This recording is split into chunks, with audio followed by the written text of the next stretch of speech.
Hi everyone! I am so excited today to be sharing with you my curriculum choices for 2016-2017. I have watched so many homeschool curriculum videos on YouTube and I'm so happy that I get to make one for you today. A little bit about myself. My name's Dr. Gemma Elizabeth. I am a homeschooling mum from the UK and I've got 3 kids. My eldest son is 6, and my youngest son is 4, and then I've got a little baby girl who's 1.5. So this video will be primarily focusing on my eldest son. My 4-year-old boy, we do a little bit of work with him, a little bit of schoolwork, but to be honest with you, I believe that formal education should be delayed, at least until 6 years old if possible. So with him, most of the learning is done through play, through hands-on activities and through reading good literature. That being said, when he does see his older brother getting all these new books and sitting down and doing worksheets and things, he does feel like he's missing out. So I have got him a few things. But I don't force it at all. If he wants to sit and do it, great. If he doesn't want to do it, that's absolutely fine. So this video will be mainly about my 6-year-old.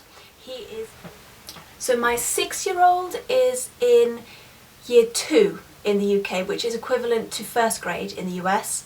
And my youngest son, who is 4, he is in reception technically in the UK, which is equivalent to K4 kindergarten in the US.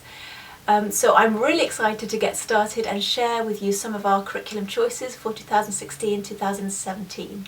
Okay, let's get started.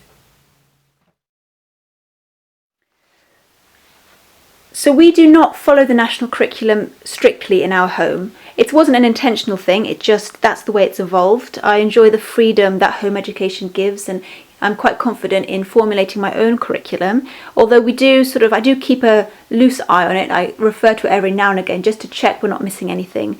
But to be honest with you, it's not something that is of a major concern to me that we're following it or not. In the UK, if you're homeschooling in the UK, you do not have to follow the national curriculum, but it is widely available online if you want to check it, and I'll leave a link down below if you want to have a look at the national curriculum. So this video is going to be focusing on the secular subjects that we're doing in our homeschool. I will make another video, inshallah, about the Islamic studies and the resources we use for that. But in this video, we'll be talking about the mainstream secular subjects. So these are a couple of books that I use to formulate my curriculum. This is The Well-Trained Mind by Susan Wise-Bauer, and this is a classical approach to home education. And this runs through right from kindergarten all the way through to high school. And it's full of really useful advice. I'd highly recommend this. There is a 4th edition out now. I haven't got my hands on it yet, but it has just been released, I think, so I'm looking forward to seeing what's in there. We use this book mainly for language arts, so for our English, and for the recommendations for history. The science and the maths sections are a little bit they're a little bit less than I would have liked in them. But I understand that the new edition has improved upon those sections, so I'm looking forward to seeing the 4th edition of that. I'd really recommend this book. We also use this book, Home Learning Year by Year, and this is based on the US school system, but I still like it because it goes from, I think it goes from pre-K, so that's like nursery here, all the way through to high school, and it goes year by year what your child needs to know in each year, and I really like that. Some of the resources are a little bit outdated, but you can get this book second-hand for very little money on Amazon, and I use this all the time and refer back to this all the time. And if you've been following me at all on social media, on Instagram or Facebook, you know that I have become increasingly interested in the Charlotte Mason approach to home education. So these are a couple of books that I've been reading. The thing with Charlotte Mason education is it's not necessarily a curriculum, it's more an approach or a way of thinking about education. And I think that I'm slowly incorporating more of her ideas into my homeschool. But we're not, by no means are we, purely Charlotte Mason homeschool. We're kind of eclectic. If you are interested in knowing more about Charlotte Mason, there are some great websites. There's amblesideonline.org, and there's another website called Simply Charlotte Mason, which is also excellent. These are the 2 books that I have bought for him when he wants to sit down with his older brother and do some schoolwork. So these are both by Modern Curriculum Press. I got them from Amazon. This is Phonics, kindergarten level, and I really like this. I used this with my elder son a while ago. It's very colourful, kid friendly, and my boys both enjoy doing this. So that's for phonics, and then he has a maths one as well. And like I said, he just does this whenever he fancies it. I don't force it at all. For me, it's far more important that I'm reading good books to him, that we're doing hands-on activities, that he's spending as much time outdoors as possible. And there's plenty of time for school, really.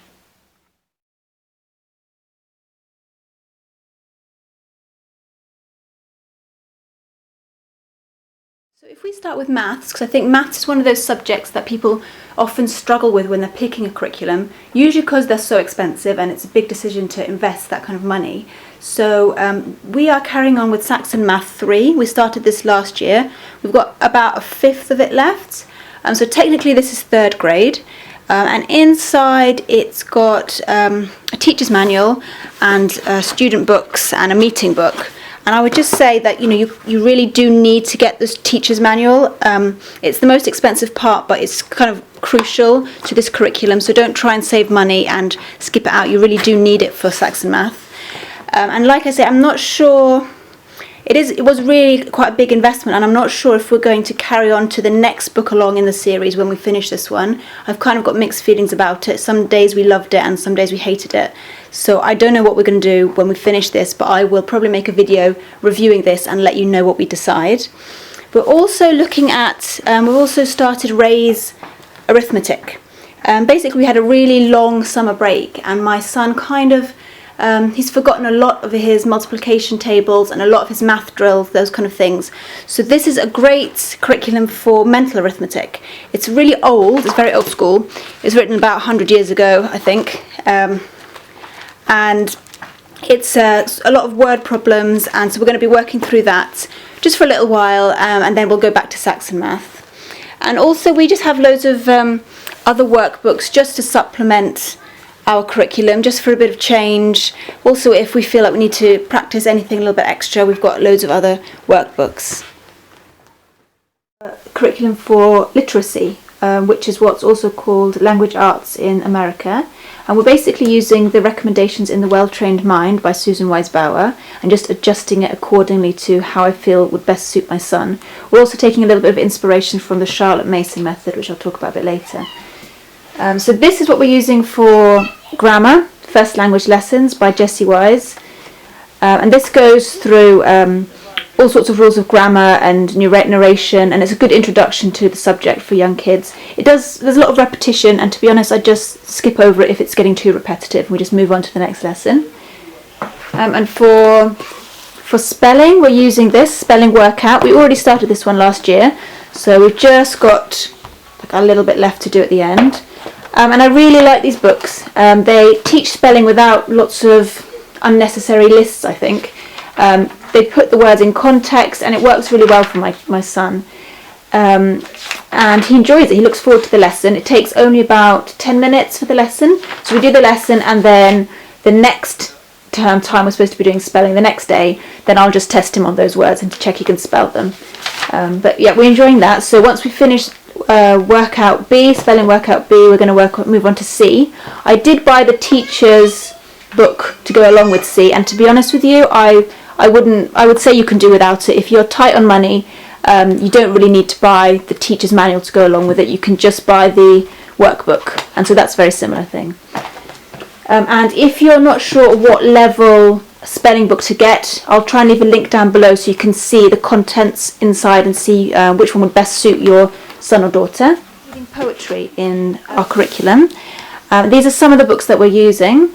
I actually just came across this one by chance at the library. It's Read Me Out Loud, and it's just a collection of poems, and they actually give you one a day. So if you're really stuck about poetry and you don't know how to approach teaching it, this is really good. You just literally every day, April 5th, you've got one there, April 6th, and one poem for every day. So we've been enjoying that.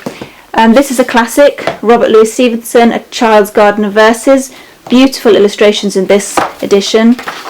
And these are classics that every kid, I think every kid should know. And this is Montmorency's Book of Rhymes by T.J. Winter, also known as Sheikh Abdul Hakim Murad. And he has written a lovely collection of poems for kids. And they are sort of inspired by, I'd say, that the rhymes of old. They're not modern rhymes. The vocabulary is very, very rich. Even the illustrations look like the sort of illustrations you'd see in Victorian books. And it's beautifully written. Really, I love it. My kids really enjoy it. I'm sure they don't understand everything, but they still really enjoy it, and they ask which one's going to be next. And then the next one we use is A.A. Milne's poems. We use When They Were Young and Now We Are Six. And we also read through some of these stories in here as well. This is, again, is another classic that I think every child should have the pleasure of hearing read to them. So for handwriting, we're using this book, Carol Vorderman's Handwriting Made Easy. I don't remember where I bought this from. I think it's one of the supermarkets. It's quite easy to get hold of these books in the UK. And it's just a handwriting book, nothing too exciting. But we only do this once a week. And he seems to enjoy it enough. And then we also are using this for handwriting, which is the content of character. And you can see there that it's been introduced by Sheikh Hamza Yusuf. And this is just a collection of hadith, which are sayings of the Prophet Muhammad, peace be upon him. And all I do is I copy out the translation of the hadith, and he writes it for me in his book. So I write it on top, and then he copies it out underneath. That's a bit of work on my part, but to be honest, I find it beneficial for myself. I'm learning so much as well as him. And so that's a really simple way of teaching handwriting, as well as a bit more intentional, rather than just writing down and copying out nonsense. He's actually learning something that will hopefully benefit him. So for our read alouds, I've got a lot of different books here. The approach we take is something that I learned from a YouTube video by simplycharlottemason.com. Sonia was talking about how Charlotte Mason recommends that you don't just read one book and then read it you just focus on one book, but instead you take a few books and say, for example, we did this one on Monday, we'll do this one on Tuesday, and we'll do this one on Wednesday, and slowly then you read through the book as the term progresses, so rather than just finishing one and rushing through it. And the idea behind that is that it allows the child to really absorb the story, reenact the story. I don't know if your kids are like mine. My children like to reenact the story that they've heard when they're playing, or they like to draw pictures when we're not doing school that might be to do with the story. So it allows them really to draw from that story and learn as much as they can from each storybook. So that's what we're doing at the moment. We've got these 3 books we're reading through. We've got The Black Ships Before Troy, the story of the Iliad by Rosemary Sutcliffe. This is probably not suitable for under 6 years old. We've got Charlotte's Web and Bambi. And these are not all the books we're going to be reading, but I just thought I'd bring a few that we've got. A Bear Called Paddington, The Just So stories, The Hardy Boys, The Happy Prince and Other Stories by Oscar Wilde, The Wind in the Willows, The Jungle Book and the Second Jungle Book by Rudyard Kipling, Raggedy Ann, and of course this book again, A.A. Milne's Winnie the Pooh. And we also do listen to some audiobooks from Audible, and I've got a few CDs as well which the kids like to listen to in the car. So for my son's assigned reading, he reads for about 15 to 20 minutes on one of these assigned readers a day. That's the aim anyway. So we've got obviously Magic Treehouse, Palace of the Dragon King, Magic Treehouse Racing with Gladiators, and we've got one about ancient Egypt. It's called Secret of the Pyramid. We've got that one as well upstairs. We've got this one, Tutankhamun, Usborne reading. To be honest with you, we weren't that impressed with this one. The pictures were really beautiful and everything, but my son just didn't enjoy it. Maybe it's one that you need to read to them. I don't know. Usborne are brilliant for reference books. I think they can't be beaten really. But for historical fiction, I'm not sure. If you are interested in these, I'd definitely look at them first before you purchase them. Got the Time Warp Trio, Tut Tut. We've got a children's version of The Odyssey by Homer. Some stories from ancient Egypt to go along with our ancient Egypt unit. The Trojan Horse, an eyewitness reader. We haven't tried this yet. I'm interested to see how that goes. We've got this one. This is cool. I saw this on another YouTube video. This is the Greek News. It's basically set out like a newspaper, but obviously with an ancient Greek theme. And he loves this already. We haven't even started learning about ancient Greece, and he's already started reading that. And today he's actually been reading from this one, which is Crocodile by Roy Gerard, and this is a beautiful book. And even though there's not a lot of words in it, the vocabulary is very rich, and it's a really good read for him. So he's 6 years old and he's really enjoying this. You can see the pictures are beautiful. So I'd recommend this one if you are studying ancient Egypt this year. And also, not only for history do we try and like match up the readers, but also for other subjects. So we've got a few for science: Magic School Bus, Electric Storm, Magic School Bus, Amazing Magnetism, Magic School Bus, Inside the Human Body. And then again, as well, we do the same thing for art. So we've got this one, Magic Tree House, Leonardo da Vinci. This is another Usborne reading about Leonardo da Vinci. And these are lovely. These are by Lawrence and Holt.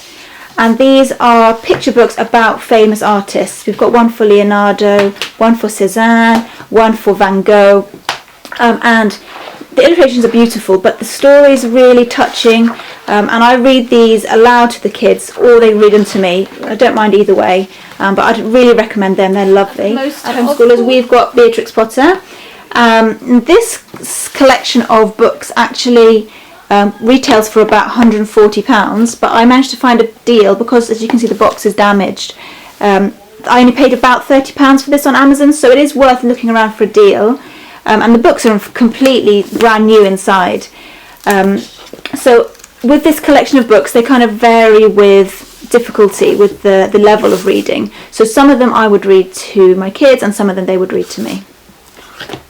So in addition to the assigned readers, my son also has time at the end of the day for what I call fun reading. So that's time where he has to sit by himself and read whatever book he likes, even if that's like an encyclopedia, which seems to be his current favourite, or any book that he wants. But he has to sit and read for, at the moment, 15 minutes, but we're hoping to progress up to about half an hour by the end of the year. So we also use this book every now and again. This isn't technically part of our curriculum, but my son really enjoys it, so I just wanted to share it with you. This is the Usborne My First Story writing book, and it's basically an introduction for young kids to creative writing.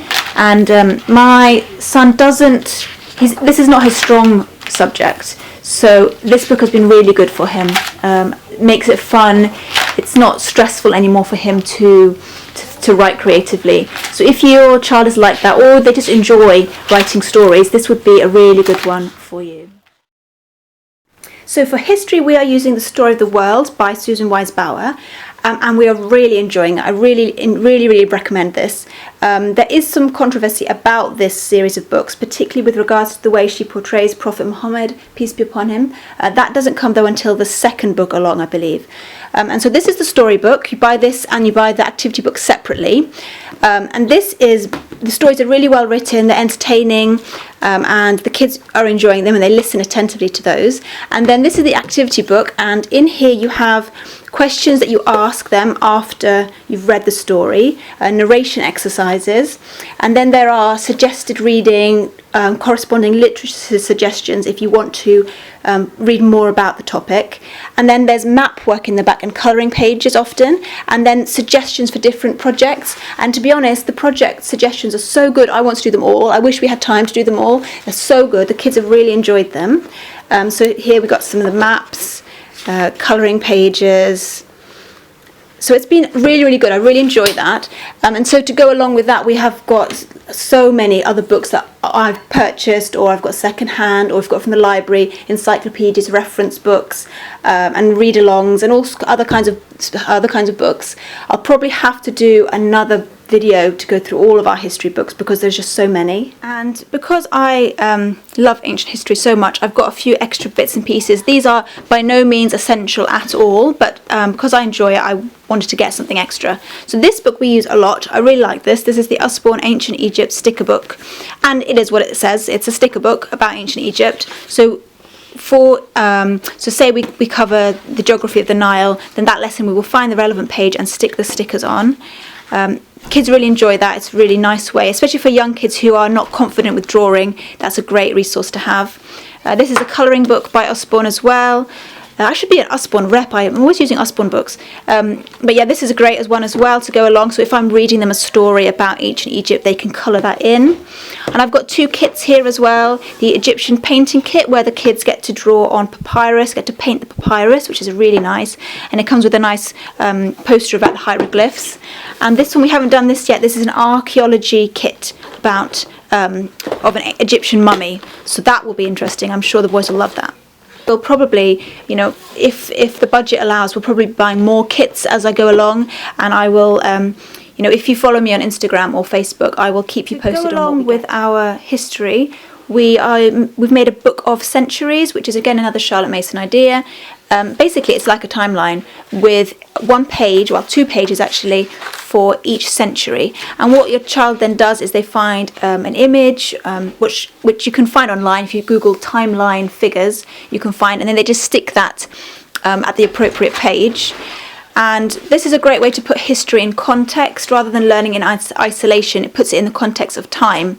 This book I got for free. It was from simplycharlottemason.com, and the front cover, I just found it on Google. If I can find where the front cover is from, I will link that down below.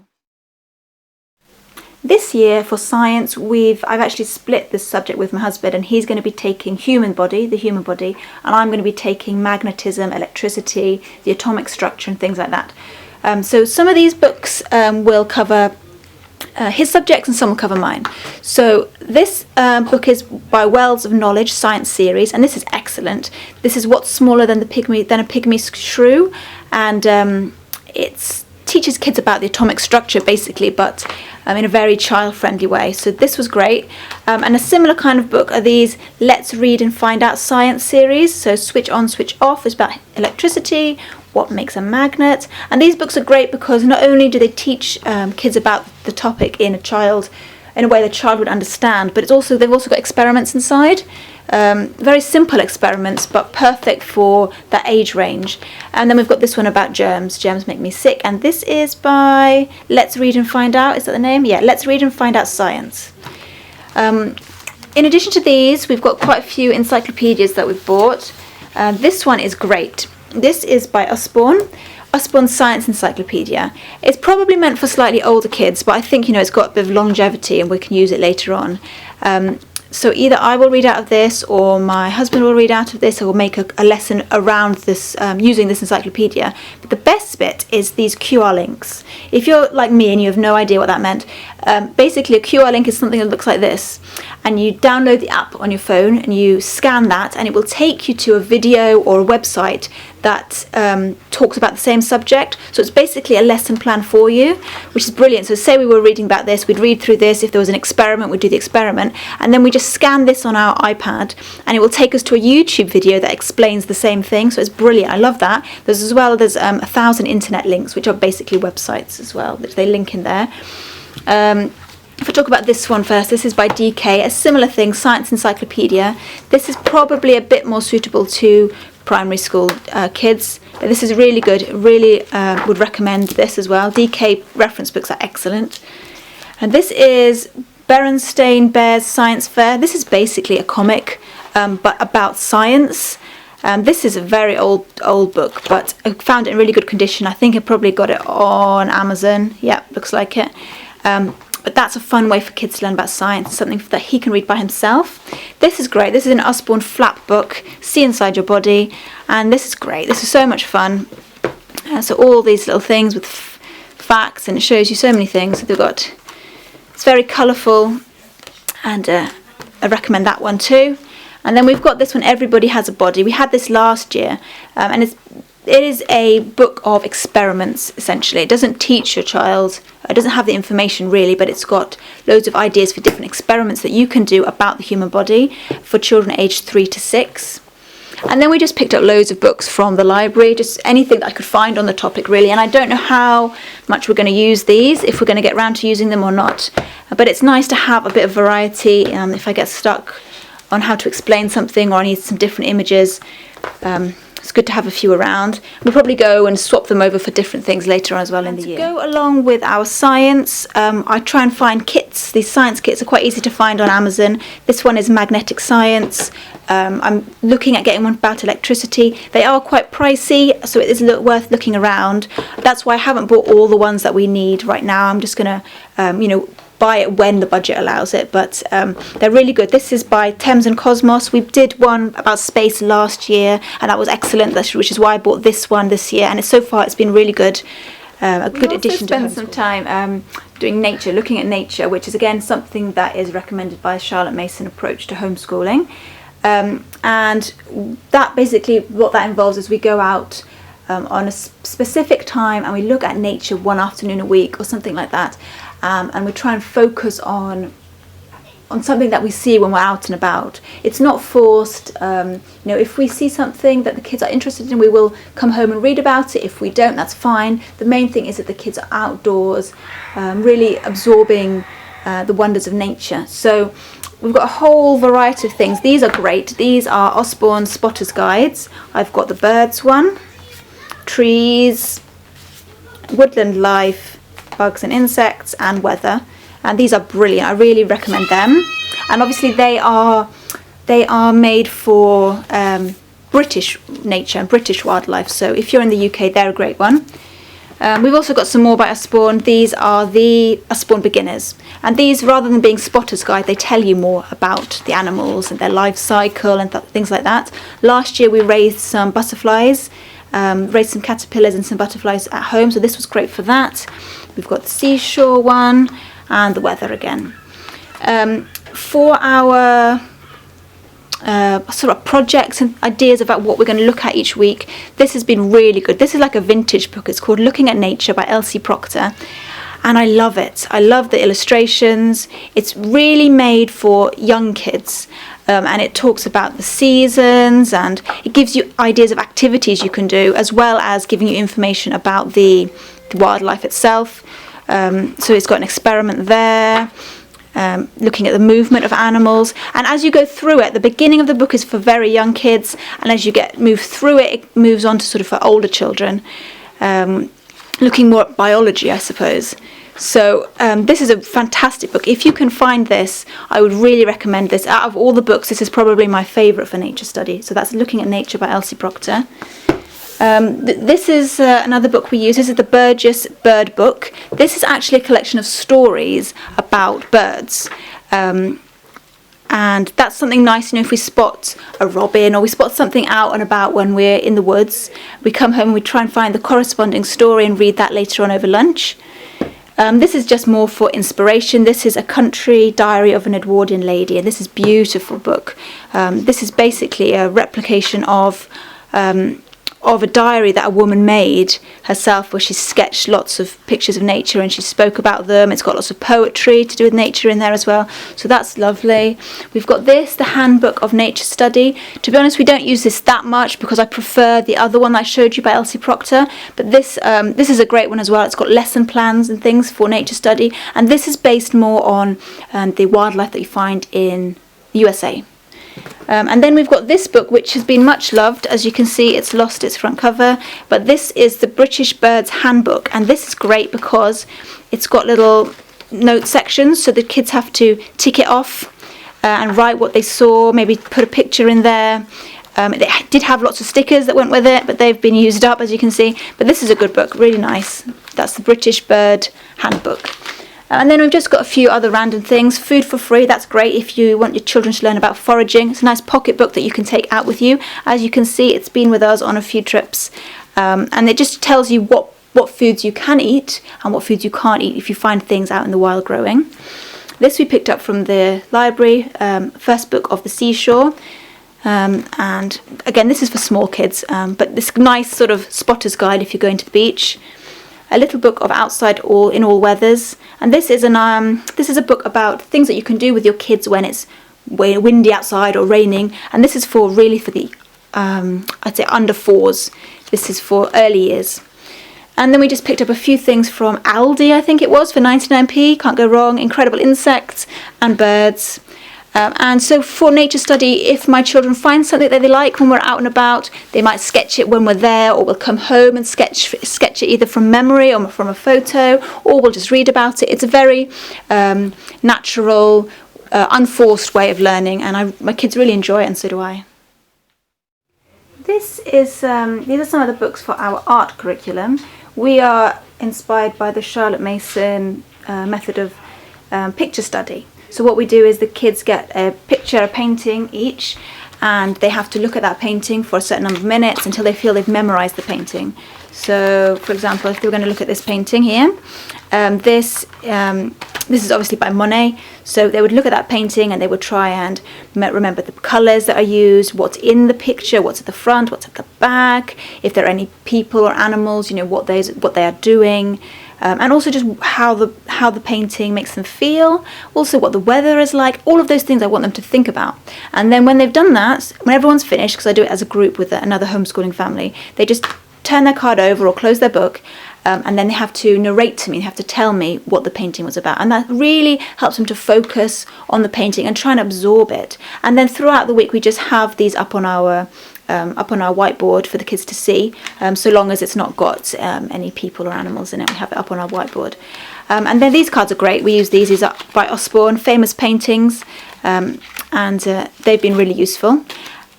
We've got quite a few books that we use. This one is probably one of my favourites. This is a children's book of art. Bought this from Amazon. This is by DK Publishing, and this goes through paintings by theme. There it is there. Rather than by artist, it goes by theme, although it does have some great timelines in there as well. And as you can see, this goes all the way back. So we've actually been using this in our history unit as well. So there is a bit of an overlap.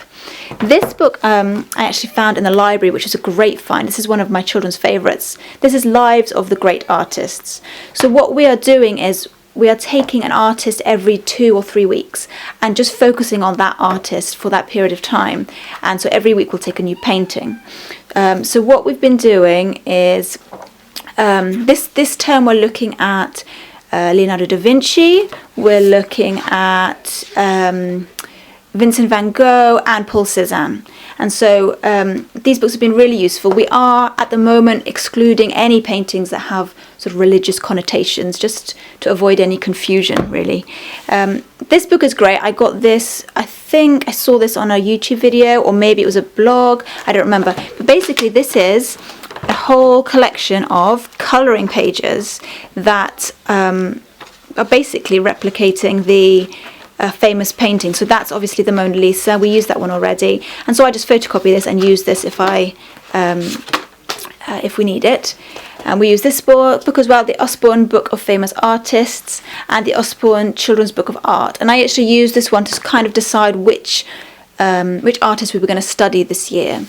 And our library is pretty good for books, so I picked up a couple more at the library. Vincent van Gogh, The Life and Work of Vincent van Gogh, by Heinemann First Library, and we liked this one so much I actually bought the one for Paul Cézanne. And this is just a simple children's biography of the author. I would read these kind of books ahead of time though, because as you know, some of these artists had pretty grisly lives and you want to check that it's children friendly, shall we say. So for our handicrafts, we're using this book, Easy Carpentry Projects for Children.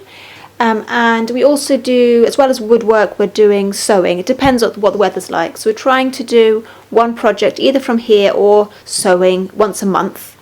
And this is a nice book. It's got some quite good projects in here, but it definitely would require adult help for this because you're using saws and hammers and nails and things.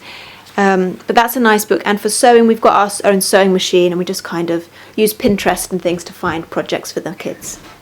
And also, in addition to this, I haven't spoken about what the kids are doing for sport. So at the moment, my son signed up for football and swimming. Both my boys do football and swimming this term.